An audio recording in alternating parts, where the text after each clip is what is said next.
नमस्कार, capital TV का खास शो 24 करन विपक्ष बेदम देख रहे हैं आप। मैं हूं आपके साथ पूजा। 24 करन में पीएम मोदी लगातार तीसरी बार वाराणसी से चुनावी मैदान में हैं। आज पीएम मोदी ने वाराणसी से अपना नामांकन दाखिल किया। सुबह सुबह सबसे पहले जीत की कामना लेकर वो वाराणसी के दशाश्वमेध घाट पहुंचे, जहां पूरे विधि विधान से गंगा मैया की पूजा अर्चना की, मां गंगा की आरती की। इसके बाद उन्होंने बाबा काल भैरव की पूजा की और वाराणसी के कोतवाल से नामांकन भरने का आदेश लिया। वहां से निकलकर पीएम डीएम ऑफिस पहुंचे और अपना नामांकन दाखिल किया। पर आज काशी में मोदी मोदी गूंज के साथ एनडीए का जो शक्ति प्रदर्शन देखने को मिला वो वाकई में अद्भुत है। पीएम मोदी के नामांकन को और खास बनाने के लिए बीजेपी के तमाम कद्दावर नेताओं के साथ साथ सहयोगी दलों के बड़े नेता भी नजर आए। 12 राज्यों के सीएम सहयोगी दलों के 6 चीफ पीएम के साथ दिखे। सभी ने एक सुर में कहा कि अब की बार 400 पार। पर आज पीएम मोदी के नामांकन के दिन जो तस्वीर काशी से सामने आई, जो जमावड़ा काशी में नजर आया, एनडीए का जो शक्ति प्रदर्शन दिखा, वो विपक्ष के लिए बड़ा झटका है। तो आज अपने शो में पीएम का नामांकन, एनडीए का शक्ति प्रदर्शन, इसी पे चर्चा करेंगे। मेरे साथ जुड़े हैं कैपिटल टीवी के editor in chief doctor Manish Kumar और स्टूडियो में मौजूद हैं राजीव जी। राजीव सर, बहुत बहुत स्वागत है आपका। धन्यवाद। मनीष सर, आपका भी बहुत बहुत स्वागत है। धन्यवाद। सर, मेरा सवाल सबसे पहले आपसे ही है कि आज जो काशी से तस्वीर सामने आई, मां गंगा की पूजा अर्चना करना, काल भैरव मंदिर जाना, दर्शन करना, उसके बाद नामांकन के दौरान पीएम मोदी का वही सजग अंदाज, हर बार की तरह इस बार का पीएम मोदी का नामांकन करने का दिन कितना इंपॉर्टेंट और खास और अद्भुत नजर आया? क्या अद्भुत नजारा था बनारस में। प्रधानमंत्री मोदी ने आज साबित कर दिया कि उनके जैसा इलेक्शन लड़ने वाला नेता कोई नहीं। कारण आप देखिए, वो नॉमिनेशन करने जाते हैं, तमाम जो वरिष्ठ लीडर हैं एनडीए के, अलग अलग प्रदेशों के मुख्यमंत्री हों, बड़े नेता हों, सब वहां पे हाजिर। दिन भर प्रधानमंत्री मोदी काशी, वाराणसी और वहाँ जिस तरीके से इन्होंने पूजा अर्चना की, जिस तरीके से इन्होंने नॉमिनेशन फाइल किया, इस तरह का इंथुजियाज्म क्या देश में कोई दूसरा लीडर पैदा कर सकता है? और आप देखिए कि कल से जो तस्वीरें आ रही हैं, प्रधानमंत्री मोदी जहां से भी गुजर रहे हैं, लोग आरती उतार रहे हैं। बाकायदा जैसे भगवान की आरती की जाती है उस तरह से आरती उतारी जा रही है। लोग दूर खड़े होकर के प्रणाम कर रहे हैं और ठपक ठपक के रो रहे हैं। ऐसे किसी राजनीतिक व्यक्ति को इस तरह का सौभाग्य मिला है क्या? मैं आखिरी बार देखा था जब अन्ना हजारे, जिनको कहा जाता है कि भाई इस वक्त के एक संत, जब वो आंदोलन चल रहा था, लोग अन्ना हजारे को देख करके हाथ जोड़ करके उनका अभिवादन करते थे। सड़कों से वो गुजर रहे हैं कहीं तो लोग जो है वो इवन लोग अपने पैरों की जूती चप्पल को खोल के अन्ना हजारे को प्रणाम किया करते थे। वो उस तरह का एक भावना प्रधानमंत्री मोदी के लिए। महिलाएं खड़ी खड़ी रो रही हैं, कोई आरती उतार रहा है, कोई तस्वीरें दिखा रहा है, कोई फूल बरसा कर रहा है। ये प्रधानमंत्री मोदी की पॉपुलैरिटी को दर्शाने का चीज है। राहुल गांधी हो, लालू यादव हो, बताइए कोई लालू यादव की आरती उतारेगा? राहुल गांधी की आरती उतारी जाएगी? सोनिया गांधी की कभी किसी ने आरती उतारी? वो कुछ कांग्रेसी होते हैं, वो अपना दुर्गा की तस्वीर लगा करके लगा दिया कि एमएलए की टिकट मिल जाए, पार्षद की टिकट मिल जाए। यहां तो आम जनता उमड़ रही है। तो ये अपने आप में बता रहा है 2-3 चीजें। एक, प्रधानमंत्री मोदी की अपनी साख, अपना स्थान जो उन्होंने जनता के दिलों में बनाया है। दूसरी चीज कि जब चुनाव है और इस तरीके से अगर कोई लीडर लोगों के दिलो दिमाग में छा जाता है, तब उसके खिलाफ आप कुछ भी करें, कुछ भी प्रोपेगेंडा करें, उससे कोई फर्क नहीं पड़ता। और तीसरी, जिसके लिए तारीफ करनी पड़ेगी, कि इलेक्शन मैनेजमेंट आप इस तरीके से करते हो कि जैसे जैसे आप देखिए कि जैसे जैसे एक फेज के बाद दूसरे फेज में चुनाव जाते जा रहा है, प्रधानमंत्री मोदी की रैलियां, उनकी बातचीत, जो मुद्दा वो उठा रहे हैं, वो उनका कद बढ़ता चला जा रहा है। और जैसे जैसे ये फेजेस आगे बढ़ रहे हैं, विपक्ष पूरी तरीके से बेदम होता चला जा रहा है। आज जो तस्वीर सरकाशी से नजर आई, विपक्ष के नेताओं की तरफ से भी नामांकन दाखिल किया गया था, पर ऐसी तस्वीर उनमें क्यों नहीं देखने को मिली? क्योंकि उनके पास वो क्षमता ही नहीं है। विपक्ष के नेता जो बार बार कहते हैं कि इंडी अलायंस उन्होंने बनाया है, लेकिन इंडी अलायंस टाँट-फिस तभी हो गया था जबकि नीतीश कुमार बाहर निकले, उसके बाद ममता बनर्जी बाहर निकली। फिर भी ये लोग बार बार कहते रहे कि हम अभी एकजुट हैं। एकजुटता तो तब मानी जाती जब राहुल गांधी के नामांकन में शरद पवार, उद्धव ठाकरे भी मौजूद होते। यहाँ तो राहुल गांधी के नामांकन की बात छोड़ दीजिए, उनके चुनाव प्रचार में भी ये छुटभइये नेताओं को अपनी पार्टी के भेजते हैं। चाहे उद्धव ठाकरे की बात ले लीजिए, उद्धव ठाकरे हमेशा राहुल गांधी के आसपास भेजते किसे हैं? संजय राउत को। संजय राउत जिसकी कोई भूमिका महाराष्ट्र की राजनीति में नहीं है, बल्कि वो राज्यसभा पहुंचता है इसलिए कि उद्धव ठाकरे उनको पसंद करते हैं। राज्यसभा के माध्यम से ये लोग राजनीति में अपनी उपस्थिति दर्ज करवाते हैं, बड़बोले नेता हैं। उसी तरीके से शरद पवार भी किसी भी जगह पर राहुल गांधी के साथ यदा कदा दिखे तो अपनी पार्टी के फायदा की जगह पर, उनकी जगह पर नहीं दिखेंगे। अभी अरविंद केजरीवाल बाहर निकला है, अभी जितने चुनाव प्रचार कर रहा है, दिल्ली में चुनाव प्रचार उन्हीं के अपने क्षेत्रों में, उसके बाद हरियाणा में प्रस्तावित है अभी कि हरियाणा में चुनाव प्रचार करने जाएंगे, कुरुक्षेत्र में, जो अपने कैंडिडेट के लिए भगवंत मान के साथ। लेकिन पीएम मोदी ने क्या किया?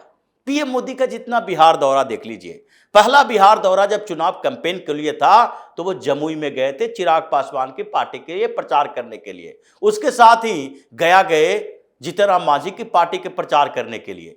जिन जिन जगहों पर वो जाते हैं उन स्टेट में अपने पार्टी के कैंडिडेट के बदले अपने सहयोगी पार्टी के कैंडिडेट के लिए प्रचार ज्यादा करते हैं, क्योंकि आपको त्याग करना पड़ता है पहले दूसरे व्यक्ति के विश्वास को जीतने के लिए। और पीएम मोदी ने विश्वास को जीता है, अपने सहयोगी पार्टी के लोगों के दिलों में वो राज करते हैं, इसलिए सब इकट्ठा हुए।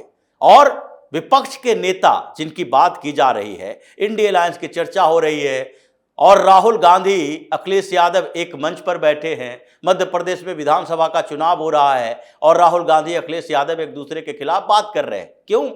क्योंकि अखिलेश यादव ने कहा भाई इंडिया अलायंस बनेगा तो केवल उत्तर प्रदेश में बनेगा, मध्य प्रदेश में एक आध दो सीट तो दे दो। विधानसभा का चुनाव में एक आध दो सीट, एक दो सीट भी देने के लिए ये राजी नहीं हुए, तो फिर किस आधार पर एकजुटता ये लोग दिखाएंगे? पीएम मोदी के सामने ये लोग इसीलिए आते हैं क्योंकि 10 सालों की सरकार है और 10 सालों में आप एक भी ऐसे अलायंस पार्टनर को बताइए जो भारतीय जनता पार्टी या पीएम मोदी से नाराज होकर गया हो। अपने फायदे के लिए, जैसे अकाली दल, अपने फायदे के लिए उसने अलग होने का एक अपना आधार बनाया, क्योंकि किसान आंदोलन दिख रहा था कि भारतीय जनता पार्टी को पंजाब में नुकसान होगा। या फिर चिराग पासवान जो अलग हुए थे, वो एक ऐसा विवाद था जो कि पारिवारिक विवाद के कारण पीएम मोदी ने कहा आप लोग आपस में बैठकर तय करो। अभी पशुपतिनाथ पारस अगर अपने भाई के बाद उस पार्टी के ज्यादातर लोगों के साथ खड़े हैं तो हम उनको तवज्जो देंगे। लेकिन जब चुनाव की बात आई, चिराग पासवान ने एक बार एक शब्द नहीं कहा कि भारतीय जनता पार्टी ने हमारे साथ गलत किया, पीएम मोदी ने गलत किया। तो इसलिए ये लोगों के बीच अपनी अहमियत साबित करने का तरीका है। यही एकजुटता दिखाता है कि आगे जो अगले चरणों का चुनाव होना है उसमें कैसे भारतीय जनता पार्टी के ये नेता अपने आसपास उन अलायंस पार्टनर के साथ भी आक्रामक प्रचार करने वाले हैं। बिल्कुल, और ये एकजुटता मनीष सर कहीं ना कहीं विपक्षी पार्टियों के लिए भी झटका होगा, क्योंकि अब बीजेपी के तमाम दिग्गज, तमाम बड़े नेता कभी ना कभी किसी ना किसी कार्यक्रम के जरिए एकजुट हो जाते हैं। एकजुटता तो नजर आती है, लेकिन उनके सहयोगी दल के तमाम बड़े चीफ आज जो काशी में एक साथ नजर आए, ये एकजुटता चुनाव के बीच में विपक्षी पार्टियों के लिए कितना बड़ा झटका होगा? देखिए, दो तीन चीजें हैं इसमें। एक, जो बाकी बचे जो फेजेस हैं, 5वां, 6ठा, 7वां, इसमें प्रधानमंत्री की जो आज जो तस्वीरें आ रही है, जिस तरीके से वो मीडिया में एक के बाद एक इंटरव्यू, एक के बाद एक, कहां है राहुल गांधी? कहां है राहुल गांधी? कहां है विपक्ष का कोई नेता? कोई मैच भी कर पा रहा? इनके पास प्लान करने के लिए कुछ नहीं है। आपने भी नॉमिनेशन किया, आप नॉमिनेशन करने जाते हो, रायबरेली जाते हो, क्यों नहीं आपने इसको एक अच्छे तरीके से पंप एंड शो के साथ आपने ये किया? परिवार के लोग चले गए, वहां पे गए, वहां पे नॉमिनेशन कर दिया और वहां से वापस आ गए। अब प्रधानमंत्री ये कर रहे हैं तो आप उन पे लांछन लगा रहे हो कि भाई देखिए वो तो ऊंचाई पे खड़े हो जाते हैं, हाथ हिला के चले जाते हैं। मेरे पिताजी तो लोगों के घर जा जा करके लोगों से बातचीत करते थे। भाई तुम्हारे पिताजी ने किया तो पिताजी वोट थोड़ी मांग रहे हैं, वोट तो मांग रही हो आप, वोट तो मांग रहे हैं राहुल गांधी। राहुल गांधी को जिताना है रायबरेली से या नहीं जिताना है, तो उनको तो वो काम करना पड़ेगा। तो एक जो आज हुआ है उसका एक इंपैक्ट यूपी के चुनाव में, पूर्वांचल फतह हो गया। जिस तरीके से तस्वीर, होता क्या है कि लोग आजकल, मीडिया का जमाना है, लोग तस्वीरें देखते हैं, लोग कनेक्ट होते हैं, वो देखते हैं भाई मोदी आ गया, राहुल गांधी क्या कर रहा है, तो राहुल गांधी अपने पिताजी के बारे में बात कर रहे हैं, प्रियंका वाड्रा अपने पिताजी के बारे में बात कर रहे हैं। भाई आप क्या दोगे जनता को? तो एक पहला इंपैक्ट जो साफ साफ नजर आ रहा है कि जो बचे हुए फेजेस जो यूपी के अंदर है, पूरा धाराशायी हो जाएगा विपक्ष। नंबर 2, यूपी के बाहर भी इसका इंपैक्ट हो रहा है। प्रधानमंत्री मोदी फिर से, भाई आप समझिए, राजनीति इशारों में की जाती है। जिस तरीके से वो पूजा पाठ कर रहे हैं, गंगा के पास जा रहे हैं, आप फिर से वो हिंदुत्व बिना एक शब्द बोले हुए, बिना एक शब्द बोले हुए आप कैसे जनता में मैसेज दे देते हो, वो समझ में आ जाता है। अभी मैं हाल में ही, मैं अभी छपरा में था, छपरा में कल उनकी रैली हुई। रैली के बाद मैं लोगों से पूछ रहा हूं, लोग कहते हैं देखिए मैं तो हार्डकोर आरजेडी का आदमी हूं, लेकिन मोदी आ गया, ये सनातनी के खिलाफ है ये लोग, मैं तो वोट करूंगा मोदी को। तो इंपैक्ट आप देखिए कि न सिर्फ बनारस, उसके आसपास इलाके या पूरा पूर्वांचल, बल्कि इसका ऑल इंडिया लेवल पे उसका इंपैक्ट हो रहा है। और तीसरा जो सबसे महत्वपूर्ण बात जिसके बारे में बता रहा हूं आपको, कि इस तरह के प्रचार प्रसार के सामने विपक्ष का सारा हथकंडा वो धाराशायी हो जा रहा है। आप प्रधानमंत्री मोदी के नैरेटिव को, उनके प्रचार को, उनके पर्सोना को, उनके भाषणों को चैलेंज करने के लायक भी आप नहीं बचे। इतनी खराब प्लानिंग है आपकी कि भाई आप एक अच्छा शो किए होते। जिस तरह से आप बनारस में प्रधानमंत्री मोदी ने पूरा माहौल बनाया, भाई रायबरेली में आप बनाए नहीं बनाए, आपने कोशिश ही नहीं की। जब आप अपने चांसेस को मिस कर जाते हो, अपोनेंट करता है, तो आप जो है, आप कह रहे हो भाई राहुल गांधी भाषण दे रहे हैं, आज सुना वो कह रहे हैं कि ये देखिए नरेंद्र मोदी, मेरी बात ध्यान से लिख के रख लीजिए कि नरेंद्र मोदी प्रधानमंत्री नहीं बनेगा। मतलब भाषा भी आपकी खराब होती चली जा रही है। तो खैर, ये चुनाव तो शुरू से ही वन साइडेड था। प्रधानमंत्री मोदी के इस तरह के व्यापक प्रचार से ये और भी, जो कहते हैं क्रिकेट में, एक तो आप रन से हारते हो टेस्ट मैच, एक होता है इनिंग डिफीट। विपक्ष जो है वो इनिंग डिफीट की ओर बढ़ रहा है। लेकिन विपक्ष के नेता तो बौखला गए हैं। तेजस्वी यादव कह रहे हैं कि ये दिखावेबाजी है, पीएम किसी भी चीज को इवेंट बना देते हैं, फोटो शूट करते हैं। तेजस्वी के साथ साथ भी कुछ बड़े बड़े नेताओं का बयान विपक्ष की तरफ से आया है। क्यों बौखलाहट हो रहा है विपक्ष? देखिए, प्रदर्शन की जो बात होती है, बिना प्रदर्शन के क्या किया जा सकता है, यही प्रदर्शन की बात है जिसके लिए सारे विपक्षी पार्टी के नेता, जितने नेता हैं जो सो कॉल्ड सेकुलर माने जाते हैं, इन्होंने प्रदर्शन के लिए ही तो इतनी परेशानी पैदा की। जब हिंदुओं ने अपना प्रदर्शन शुरू किया, यानी कि शोभा यात्राएं निकाली गई, तो ये मुसलमानों को तकलीफ होने लगी। उन जगहों पर क्या किया जाने लगा? पत्थर फेंके जाने लगे, उनको रोका जाने लगा। ये प्रदर्शन ही तो है जिससे परेशानी मुसलमानों को हुई और उससे परेशानी इन विपक्षी पार्टी के तथाकथित सेकुलर नेताओं को हुई। अब प्रदर्शन की जहां तक बात है, तो पीएम मोदी प्रदर्शन क्या कर रहे हैं? प्रदर्शन उन्होंने जो किया वो अपने हिंदुत्व का प्रदर्शन किया। उन्होंने तिलक लगाया और बाबा विश्वनाथ से आशीर्वाद लिया, वो मंदिरों में गए। वो प्रदर्शन ऐसा नहीं है कि तेजस्वी यादव ये बताएं कि लालू प्रसाद यादव या खुद तेजस्वी यादव ये इफ्तार की पार्टियों में ये टोपी लगा के, साफा पहन के ये जाते हैं प्रदर्शन करने के लिए, ये कि हम तुम्हारे साथ खड़े हैं, इस बात का प्रदर्शन है हमारे अंदर। क्या पीएम मोदी ने ऐसा प्रदर्शन किया?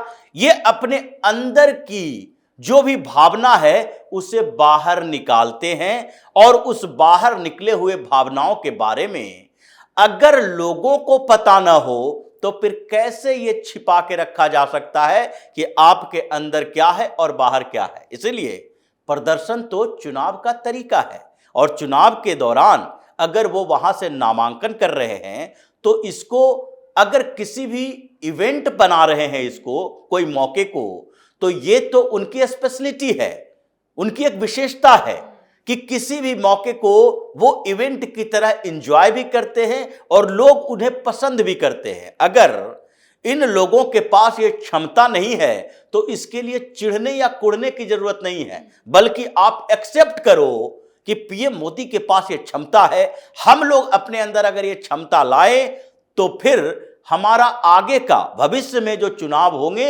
उसमें इसका फायदा मिल सकता है। इस चुनाव में तो कोई मतलब ही नहीं है। राहुल गांधी भी थोड़ी अकल लगा लेते, सभी को न्योता दे देते, बुला लेते रायबरेली। बिल्कुल जी, बहुत बहुत धन्यवाद सर समझाने के लिए। धन्यवाद मनीष सर, आपका भी बहुत बहुत धन्यवाद। धन्यवाद। तो प्रधानमंत्री नरेंद्र मोदी ने लोकसभा चुनाव के लिए वाराणसी से अपना नामांकन दाखिल कर दिया है। आज का दिन पीएम मोदी के लिए काफी खास रहा, एनडीए नेताओं के लिए भी खास रहा। एनडीए के तमाम नेताओं ने जो एकजुटता दिखाई है वो विपक्षी पार्टियों के लिए टेंशन देने वाला है और यही वजह है कि पीएम मोदी के नामांकन के दिन मेगा शो देखकर विपक्ष के नेताओं की हवा टाइट हो गई है और वो इस पर सवाल खड़े कर रहे हैं। इस पर आप अपनी राय कमेंट कर लिखें। देखते रहिए कैपिटल टीवी। नमस्कार।